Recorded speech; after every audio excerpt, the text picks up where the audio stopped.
I'm going to spend the next 10 years at Manchester United as their new manager, with the ultimate goal of making them great again, by replacing a lot of the current bunch of players with world-class or future world-class talents, and getting rid of some useless backroom staff.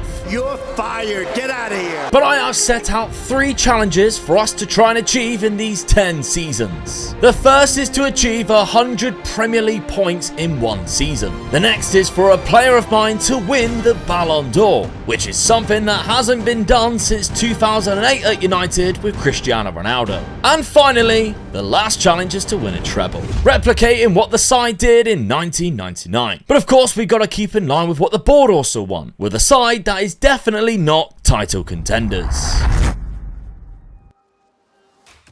Tactically, I think we need to hide our bad defense and midfield by going super aggressive in attack in this 4-1-4-1 shape. And I finished on a tactic with 3 key roles being highlighted by these players. As well as firing the director of football, I also terminated the contract of the technical director Darren Fletcher. I did try to be as realistic as possible by signing Dan Ashworth, but he was not interested at all in signing. So instead, I went and offered a contract to Union Berlin director of football. Player-wise, there was an immediate injury crisis to deal with at the start of the season, and that continued to get worse before the season even began, including losing Marcus Rashford the day before our first game of the season, and it was against Liverpool. Throughout the summer, there were some interest in my players, but no concrete offers, outside of a couple of loan deals that I didn't really feel like was beneficial. Varane was a player that I thought I could cash in on because there were some interest, however, once again, nobody was coming in with any official bids. With the lack of transfers and a lot of injuries, it meant that our starting 11 and substitutes looked very weak and included a lot of youngsters. But still, against Liverpool, anything is possible, especially at Old Trafford, and Garnacho and Anthony both got on the score sheet to make sure we didn't lose the match, and we managed to pull off a draw with the score being finishing 2-2. But the summer transfer window soon closed and there were no new transfers in or out of the club. However, even though I was stuck with the same team I took over, my incredible attacking style of play really seemed to suit this Manchester United team. Because despite losing 7 games already, we were only in 5th place, just outside the top 4, but we had qualified for the next round of the Champions League and found ourselves in the semi-final of the League Cup. That does, however, suggest that we won't get 100 points in the Premier League or win the treble this year. But I was still very optimistic and having a great season in year 1, which was really becoming a reality just a couple of months later as we lifted the League Cup, defeating Leicester 2-0 in the final at Wembley, with both goals being scored by Mason Mount. We unfortunately didn't have as much luck in the FA Cup after Newcastle knocked us out 1-0 in the 4th round.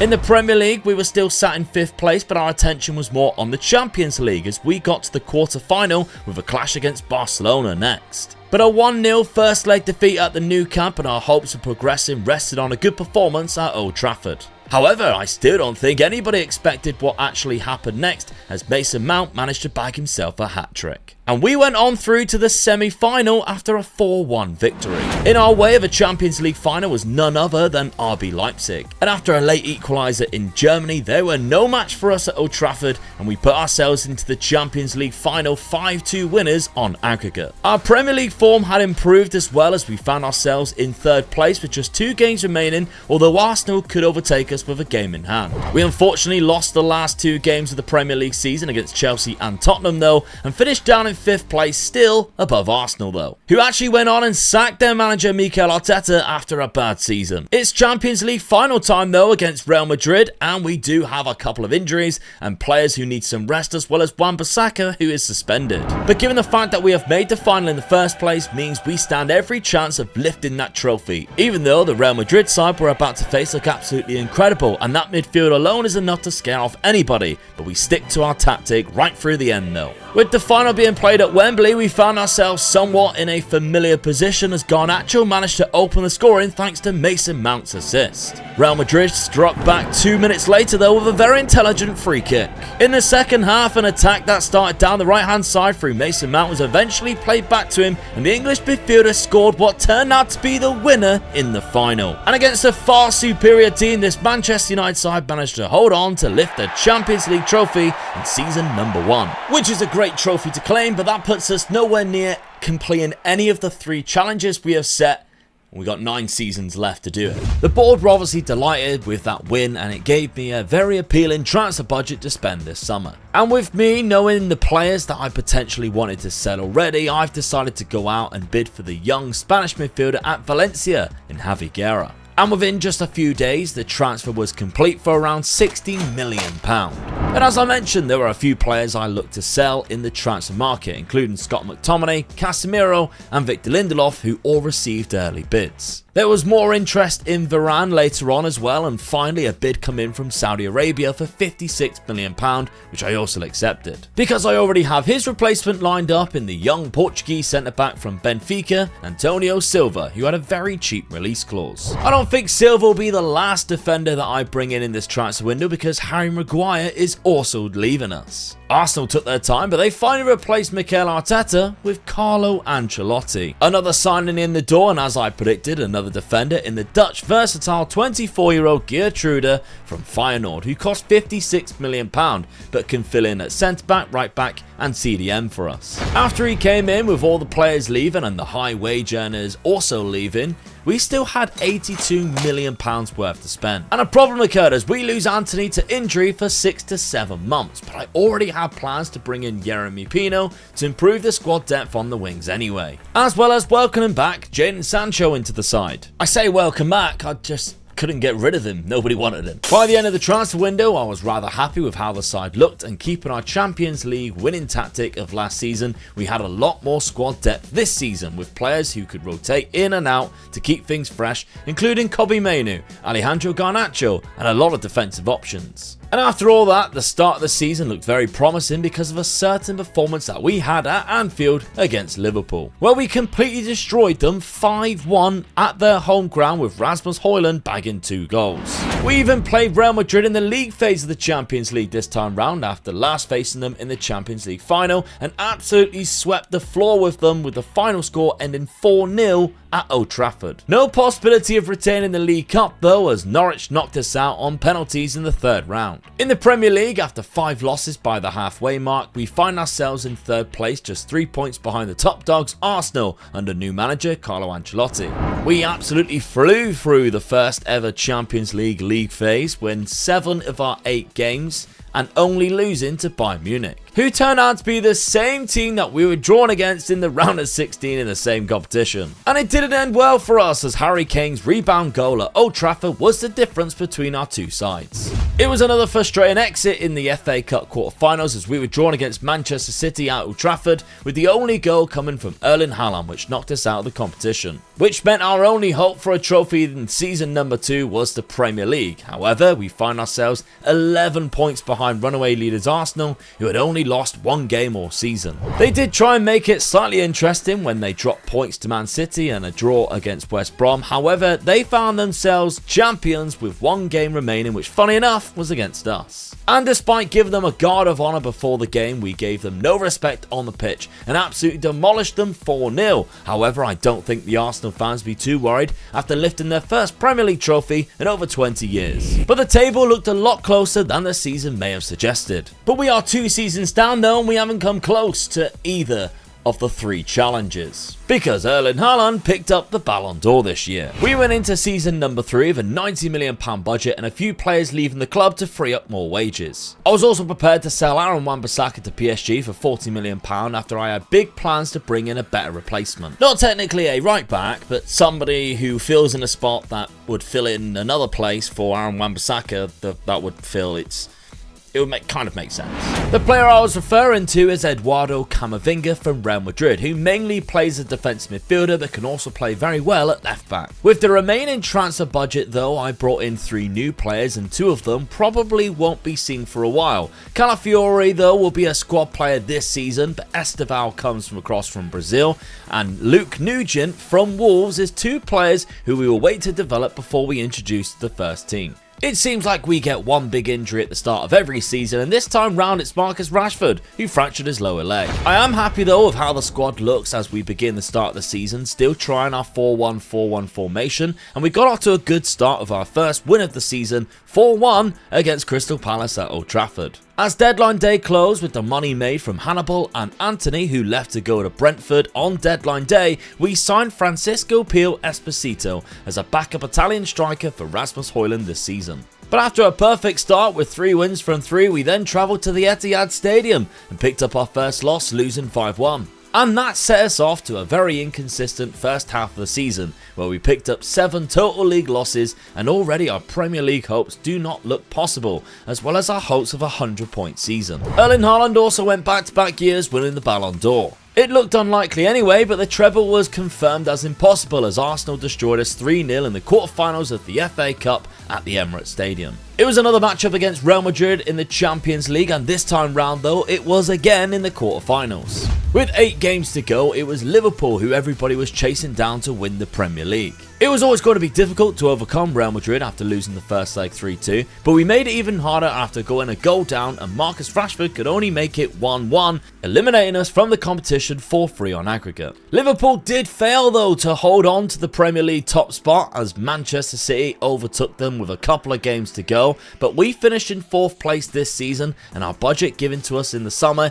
is nowhere near as much as we've had in previous years, and it also might be time to change our style of play. As you kind of expect, we are conceding far too many goals for a team that also is not scoring as many as the champions Manchester City. I think with the recent improvements to our defence in the last couple of seasons, we can afford now to be a little bit more cautious in terms of our attacking approach and don't have to throw as many people forward to just try and outscore our opponents, because we get done by the better teams. I'm thinking we aim for more of an offset 4-2-3-1 style of play, where we don't rely too much on the right back forming a back 3 and allow them to support the winger and the wings instead. I was shocked to see Arsenal hastily sack Carlo Ancelotti after the season. However, going from 1st place to 6th isn't going to put you in the best light, I guess. I couldn't believe my luck when bids for both Amad Diallo and Jadon Sancho came in for the desired asking price, considering both players were fringe players for me last season. And my plan is to sell both players to allow Esteval more first-team football this year. While Arsenal was sacking their manager, Manchester United was offering me a new contract, and I happily accepted. One bid that came in that I wasn't willing to accept was from Newcastle, who was trying to obtain Luke Shaw.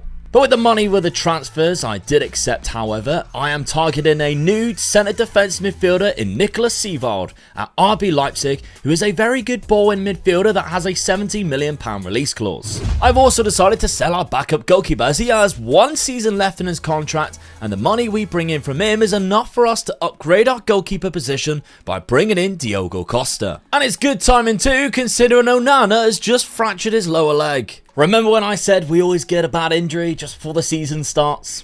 Look who's just turned up as manager of Arsenal as well. With our new signings though, can this team get the better of Pep? Well, we didn't have to wait long to find out, as we played them in the opening game of the season and defeated them 2-0, with both goals being scored by Rasmus Højlund. But what in the Super League is this starting fixtures though? Arsenal, Villa, Liverpool, City twice in a row, Chelsea, then Real Madrid. That seems slightly unfair. Anyway, this season was very up and down for us, but one of the ups included another League Cup final and another win at Wembley. This time we faced Spurs in the final, and it took until all of the substitutes to come on before we managed to break them down, but when we finally did, we ended up winning 3-0. It was another defeat by Arsenal in the FA Cup, however, which means the treble is off.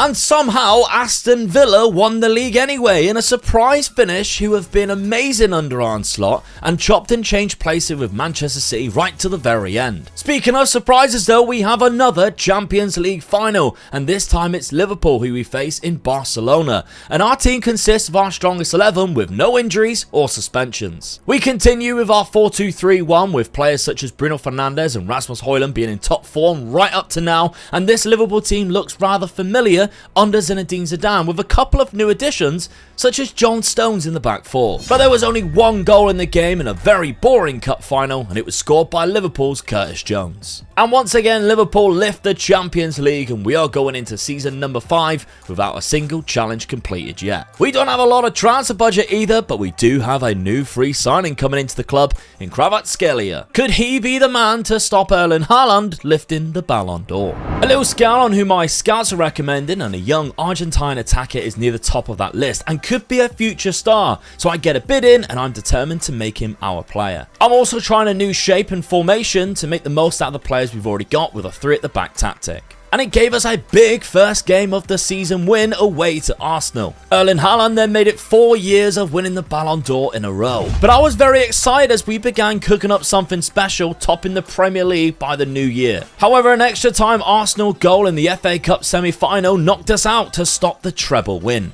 And it was also a semi-final exit in the Champions League 2 against Paris Saint-Germain. However, for the first time in this video, we have won the Premier League, only achieving 90 points though, which is 10 points off completing one of the challenges. Rasmus Højlund was a beast this year too, scoring 27 league goals and 37 in total across the season. And the board are backing us again this season, and there's definitely more money to be made from selling players too. Sneakily, during the season, I also brought in a couple of wonder kids to eventually replace players like Bruno Fernandes, who is approaching his twilight years. I first accepted a bid for Lisandro Martinez, who has now become one of the weaker players in my starting 11, with my eyes on replacing him with the Leipzig defender Lukeba, who is only 25 with a very decent release clause. Calafiori was another player I accepted a bid for because I knew I could upgrade his slot in the team too, with the English defender from Crystal Palace, Mark Guehi. It paid me to do it, but I finally accepted a bid from Saudi Arabia for Bruno Fernandes, as I look to give youngsters more game time. But what a servant he's been, and his attributes are still fantastic. But to get the best out of players like Estevao, I'm going to need to give him a lot more game time. And with the money from Bruno Fernandes, I brought in 2 new young talents who have a lot of potential to develop into world-class players for me in a couple of seasons. Because that's the type of thing I'm going to need to stop Erling Haaland's dominance with 5 Ballon d'Ors in a row. Yet again though, we have a cracking time at Wembley as we reach yet another League Cup final. And this time we defeated Chelsea 3-2 on the day as we dominated domestically. Because the Premier League, we put on some insane performances like this 6-0 win against Arsenal. And we won back-to-back league titles with just 86 points this time round, however. And it's actually the first back-to-back champions we've had so far. We also reached the FA Cup final against Arsenal, and Esposito scored within the first minute of the match. He even picked up a second just after 6 minutes, and we were on fire, lifting our first FA Cup trophy and 1 trophy away from completing the quadruple. But unfortunately, we couldn't win the Champions League to check off our first completed challenge, as Spurs beat us in the quarterfinal and went on to win the whole competition against Arsenal. So close yet again, but we push on to the summer with a huge budget and lots of talented players to have a crack at dominating in season number 7. But time is really running out now, and we still haven't completed any of our 3 challenges. Bids came in for Seevald and Dalot, 2 players I was willing to sell to generate more money. However, the midfielder made things very difficult and rejected the contract offer from Inter Milan. 2 more insane offers came in, although Chelsea withdrew from their deal. Al Hilal bid £116 million for Mason Mount, who's now 30 years old. And when that money came through, my target was João Neves, an amazing midfielder who currently is at PSG and could be a fantastic player next to Camavinga. We got both João Neves and a backup goalkeeper in the door as Onana departs,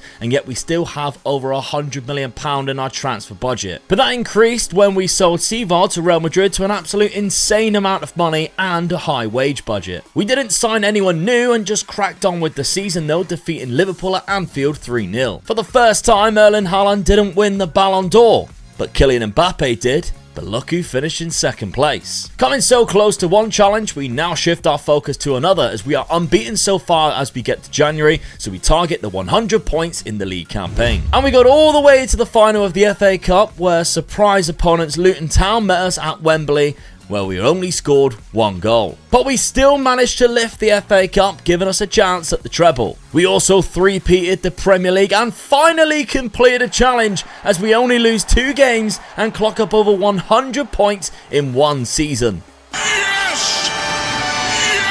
One challenge down and just 2 to go. But unfortunately, we couldn't cross off 2 challenges in 1 season, as yet again Spurs knocked us out of the Champions League and are about to try and win back-to-back as they meet Newcastle in the final. But is there a player in this side who potentially has done enough this season to be voted as the Ballon d'Or winner later on? I guess we'll just have to wait and find out. There's not much that I can improve, so I'm going big for a 3rd world-class midfielder at Arsenal for just silly money. The bid was eventually accepted too, so let's get this lad over the line and dominate next season once again. I'm also going to try and buy this world-class left back, as he could be an insane left midfielder in the future where we might struggle for depth. After our crazy season last year, the last thing I expected to happen was to lose the first game of the season, but here we are. I also don't know how, but Martin Ødegaard won the Balon d'Or this year, even though Arsenal didn't win a single trophy. Tottenham was up to their old tricks as they knocked us out of the League Cup. But a 91st minute goal from Chelsea against us could cost us the league title,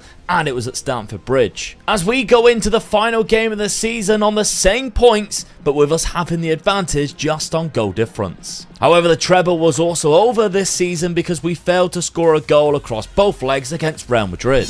On the final day of the Premier League, we picked up a 5-0 win, which was enough to clinch the title once again, as Chelsea missed out on the same points and even losing fewer games than us. We made another FA Cup final as well, as we seem unbeatable at Wembley against a very good Everton side, who we still beat 4-0, which means a domestic double once again, but that means nothing to us in terms of the challenge, as we need that Champions League for the treble. Not to mention one of these star players to be classed as the best in the world and claim that Balon d'Or soon. And time is running out because we've only got 2 seasons left to do it. And if you're enjoying this video, why not take some time and press that subscribe button. Let's get close to that 150,000 subscriber mark. This summer I could afford to offload 2 strikers in Esposito and Rasmus Højlund, who have played very little this season thanks to the new players coming through. I decided to bring in an extra defender, and Bichiabu was a target I once again got from a cheap release clause at RB Leipzig. Someone who wasn't cheap was Ruslan Stepanov, who cost me £118 million from PSG,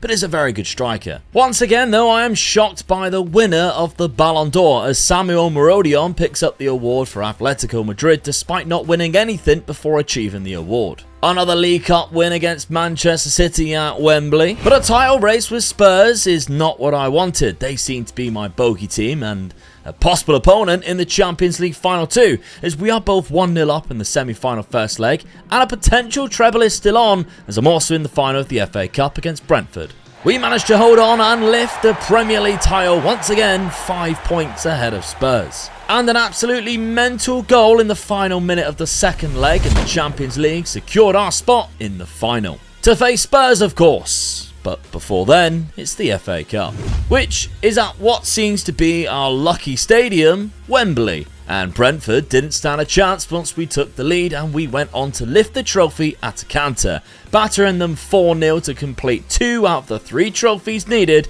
for the treble challenge. But again, it's against our bogey side, Spurs. And in what turned out to be probably the craziest Champions League final of all time, we've seen 10 goals in total, as both teams went back and forth and seemed to both be as lethal as each other. However, one side seemed to have scored a few more goals than the other, and with Lazaro Suarez of Manchester United scoring a hat-trick in the final, you can probably guess which way that went, as Manchester United won on the night, 7-3 in Budapest, to lift the Champions League. And of course that means I also complete the treble challenge in season number 9, meaning we have just one challenge left to obtain a Balon d'Or winner. Once again, a huge transfer budget, but it's Lazaro Suarez who I'm hoping is all I need to complete this challenge after that hat-trick in the final. My only target this summer is extra depth in the wide positions, especially the right hand side, and that's where Bino Gittins comes in, and we finally get a deal agreed by Dortmund. And with the remaining money I had in the budget, I might as well spend it as it's the last season. So I'm bidding to bring in this German/English striker, Matt Bowen, currently playing in Portugal at Porto. 2 Charity Shields won, and we're off to a good start as we continue to dominate English football. But can we complete the challenge? Well, it's another League Cup, and this time it's against Newcastle. But it's a different story at Wembley in the FA Cup final, as although we took the lead after just 18 minutes, our opponents was once again Tottenham Hotspur, and to nobody's surprise, they gave us a cracking game and ended up winning the FA Cup from a worldie of a shot, to be fair. We managed to avoid them in the Champions League simply because they got knocked out early, but we got all the way to the semi-final before Manchester City knocked us out. However, no one could stop the dominance for us in the Premier League, as we clocked up over 100 points once again and only lost 1 match, which means we have won 6 titles in a row. But I've made you wait long enough. Who won the Balon d'Or? Well, the 9th winner of the Balon d'Or in this video is a Manchester United player. And of course, it is Lázaro Suárez of Argentina who scored the hat-trick in that Champions League final. What a player. And that is the third and last challenge we needed to complete in the 10th and final season. And in total, our trophy cabinet in 10 seasons consists of 5 League Cups, 4 FA Cups, 6 Premier Leagues, and 2 Champions Leagues. We did it! We completed all 3 challenges in the 10 seasons, getting that final one over the line right in the last minute. The save game file for this Manchester United save will be made available for patreon.com/OmegaLuke or on the channel members. You just press join underneath. That helps pay Dad's wages to be there on a Monday. Speaking of which, there is a very good video that's just come out. Boca Juniors versus River Plate, the fiercest derby in the world. Me and Dad took it on, and it's on screen for you to watch right now. Cheers.